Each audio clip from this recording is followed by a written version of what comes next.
It's the end of an era at the Valley News. Columnist Jim Kenyon is retiring after more than 40 years as a journalist. Adam Sullivan sat down with him to look back at his career, which often spoke truth to power. After graduating from St. Michael's College, Jim Kenyon immediately got a job reporting the news. Now, more than 40 years later, the Windsor native is writing his final piece.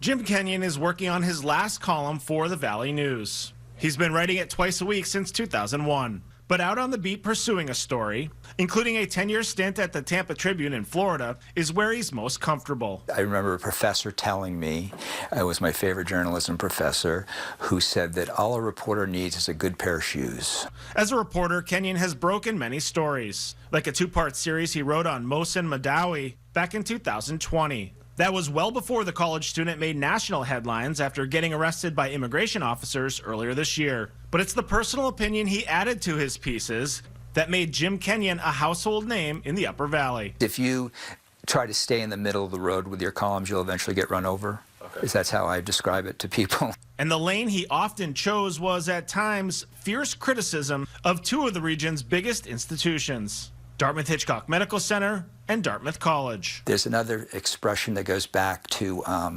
the late 1800s about that a newspaper's job is to comfort the afflicted and afflict the comfortable.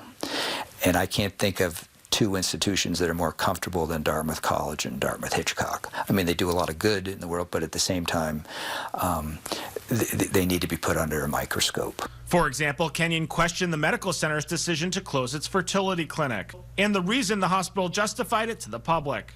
He also wrote extensively about the protests at Dartmouth College and the arrests that ensued. That's just not who we are as a community, and to have armed riot police, you know, hauling people away in Dartmouth outing club vans. Actions by police were something Kenyon scrutinized regularly over the years. They have immense power in our society. They have the power to take away someone's freedom, or worse, at a moment's notice.